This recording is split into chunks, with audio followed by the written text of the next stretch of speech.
കേശവദാസപുരം മനോരമ വധക്കേസിൽ ബംഗാൾ സ്വദേശി ആദം അലിക്ക് ജീവപര്യന്തം കഠിന തടവ്. തിരുവനന്തപുരം ACJM കോടതിയുടേതാണ് വിധി. 68-കാരിയെ കുത്തിക്കൊലപ്പെടുത്തിയ കേസിലാണ് വിധി.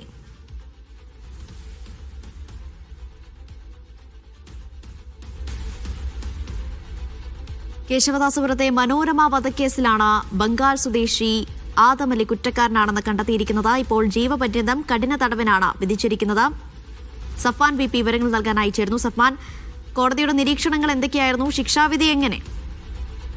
അനീഷ, സംസ്ഥാനത്ത് ഏറെ ചർച്ചയായ കേസാണ് കേശവദാസപുരം മനോരമ വധക്കേസ്. ഇതിലെ ഏക പ്രതിയാണ് പശ്ചിമ ബംഗാൾ സ്വദേശി ആദം അലി. അദ്ദേഹം കുറ്റക്കാരനാണെന്ന് കോടതി രാവിലെ കണ്ടെത്തിയിരിക്കുന്നു. ഇപ്പോഴാണ് ജീവപര്യന്തം ആദം അലിക്ക് ശിക്ഷ വിധിച്ചിരിക്കുന്നത്. Thiruvananthapuram additional chief judicial magistrate കോടതിയാണ് കേസിൽ വിധി പ്രസ്താവിച്ചത്. മോഷണ ശ്രമത്തിനിടെ 68-കാരിയായ വീട്ടമ്മയായ മനോരമയെ ക്രൂരമായി കൊലപ്പെടുത്തിയ കേസിലാണ് വിധി.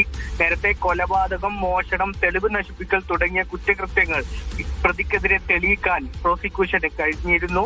മനോരമയുടെ കഴുത്തിൽ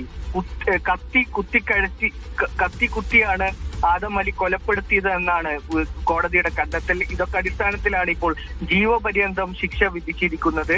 കൊലപാതകത്തിന് ശേഷം മൃതദേഹം കിണറ്റിൽ താഴ്ത്തി പ്രതി കുറ്റക്കാരനാണെന്ന് കോടതി കണ്ടെത്തുകയായിരുന്നു. ഈ അടിസ്ഥാനത്തിലാണ് ഇപ്പോൾ കോടതി ശിക്ഷ വിധിച്ചിരിക്കുന്നത്. CCTV ദൃശ്യങ്ങളടക്കം ഈ കേസിൽ നിർണായകമായിട്ടുണ്ട്. ഈ കൊലപാതകത്തിന് ശേഷം പ്രതി ട്രെയിൻ മാർഗം കേരളം വിട്ടിരുന്നു. ചെന്നൈയിൽ വെച്ചായിരുന്നു റെയിൽവേ പോലീസ് ഈ പ്രതിയെ പിടികൂടി പിന്നീട് കേരള പോലീസിന് കൈമാറുകയും ഒക്കെ ചെയ്തിരുന്നത്. ഇന്ന് രാവിലെ വിധി പ്രസ്താവത്തിന് ശേഷം, അതായത് കുറ്റക്കാരനാണെന്ന് കോടതി കണ്ടെത്തിയതിനു ശേഷം ചില നാടകീയ രംഗങ്ങളും കോടതി പരിസരത്ത് നിന്ന് ഉണ്ടായിരുന്നു.